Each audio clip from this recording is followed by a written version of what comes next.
Hey everybody, welcome to another episode of Trampionship Wrestling Weekend Show. This is going to be a quick show, and not just because I've been under the weather a little bit lately. There's just also not that much to talk about. We almost didn't do a show at all, so that's why this one is a little underproduced. I waited a day longer to do it, so here we are. Biggest news this week is the Young Bucks getting hit with a cease and desist. So, after the past few weeks of jokes about cease and desist from WWE on being elite, about fuck the revival and suck it, they actually got hit with a real one this time. They are being warned that they can no longer use Too Sweet, which a lot of people are upset about. A lot of people don't think WWE is being rational about this, but they put it on merchandise. It's one thing to do this in the ring. It's one thing to say "Too sweet me, bro." It's another thing to put it on merchandise. That is something that, especially in the context of Too Sweet, was originated by Hall and Nash in the NWO. WWE can say, "Hey, we own this. We bought WCW. It was a WCW IP that we now own. We have a right to protect this.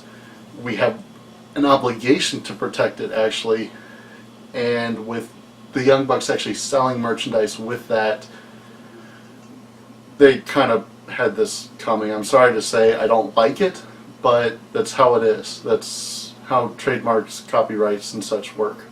You have to protect it, or else it's basically public domain and anybody can profit off of it, when this is an investment they made buying this.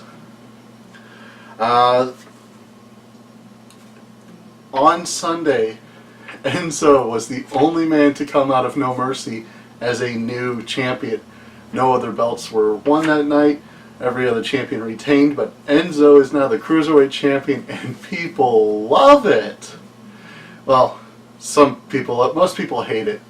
As we talked about, it was a very weird feud where Enzo was being treated as the style to Neville's substance, and then they had the entire Cruiserweight roster beat up Enzo after Raw, with Braun Strowman coming in and giving them a head start.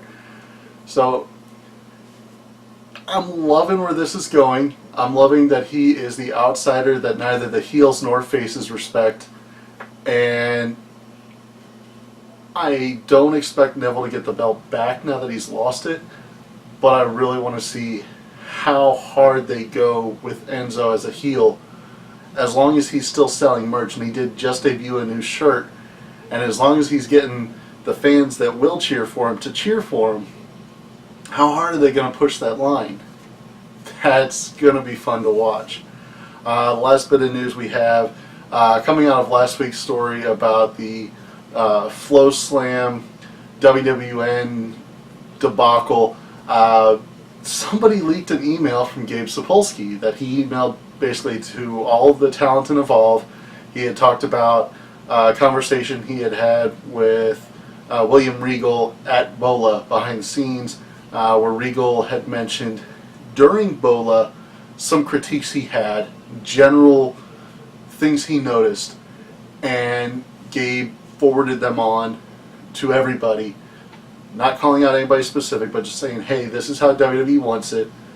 Most of you guys are here to get into WWE.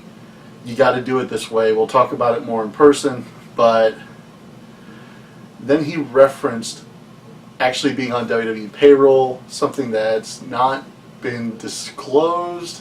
He's saying that's not what he meant. We don't know. Obviously, there are connections between WWN and WWE. We don't know the exact details, but if Gabe is actually an employee, that's an interesting new wrinkle. Gabe was not happy about this email leaking, even though aside from that, it's not that big a deal. He actually threatened to fire somebody at random if he couldn't find the person who leaked it. And I don't believe it's a coincidence. Right around that time, Ethan Page, who had just a day before tweeted about not liking drama, not even being close to on a conversational level with the guy who was given the email. Just didn't want to be a part of it. Now he's gone from WWE and he left. Don't think he leaked it. I think he just got tired of the BS. I could be wrong. I could be reading too much into it.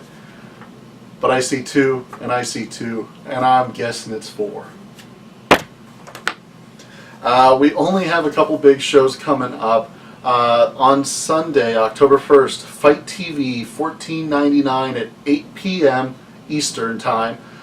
This is FSW Wrestling, The Mecca. This is a huge show. This was taped the other day. This is not live, but this is the team of the Whirlwind Gentlemen versus OI4K. OI4K actually just won the Impact Tag Team Championship at Victory Road under the name Ohio versus Everything. Fantastic team tearing up the indies. We've got Sammy Guevara versus Swade Thompson versus Scorpio Sky versus Douglas James. I know Sky and Guevara, they are mainstays at Wrestle Circus. They usually do a damn good job with these matches, so that's going to be a good one. Jessica Havoc versus Heather Monroe. I'm not familiar with Heather Monroe. Jessica Havoc, if the name is familiar but you can't put a face to it, she is the woman who got into hot water a while back. She was the NXT tryout talent that had people go back like 3 or 5 years on her Twitter and found some racially insensitive material on it. She's also apparently the ex of Sami Callihan. I'm going to leave it at that. Reno Scum versus Bonus Boys. Sami Callihan, aforementioned, versus Alexander Hammerstone. Keith Lee versus Jeff Cobb. A match we've seen a few times. Those are 2 big house boys, but it's a 3-way match with Willie Mack thrown in. That is going to be insane. We've got Brian Cage versus Matt Riddle. I cannot remember having seen these 2 go at it. I'm sure it has to have, with as big as they both are in the indie scene. But that's going to be insane. And I don't know Kevin Cross, but he is top billed against Tommy Dreamer. So that's a weird billing there. But looks like a hell of a show. $14.99 on Fight TV. If you're looking for an indie show to watch this weekend, that could be a good one. Then you got WCPW Refuse to Lose. This is Monday, October 2nd. This is 3 p.m. Eastern. It's $14.99 on Fight TV, or it is free with your subscription to What Culture Extra. And honestly, if you're interested in WCPW, you should be on What Culture Extra so that you can get the show cheaper. We have the tag team of Johnny Moss and Liam Slater has broken up. They are going one-on-one against each other. Women's Championship, Kaylee Ray is defending against Bea Priestley.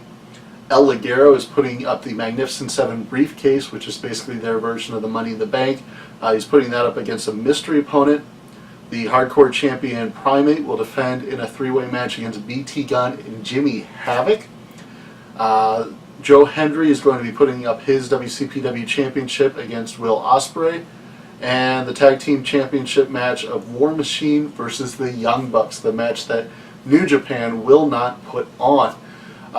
We don't know what's going on with What Culture. They are taped up through that show, but not that show itself. That will be live.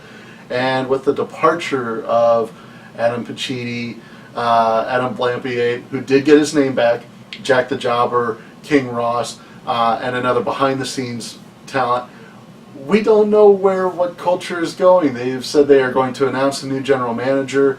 The remaining What Culture on-camera staff is not nearly as charismatic as those 4 were. So they are at a great loss. It's going to be very interesting to see, and I know I say that a lot, where What Culture goes with this. They've got another taping the next night, I believe. The Young Bucks are scheduled to be a part of that taping.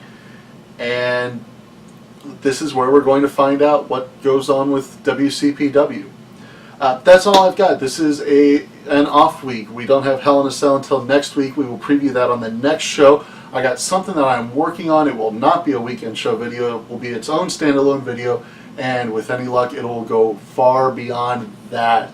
That is all I'm willing to tell you right now, because there's a lot of things that have to come together, but some of that will be coming from you. I love you, Trampions. Thank you for checking this out. Cheers.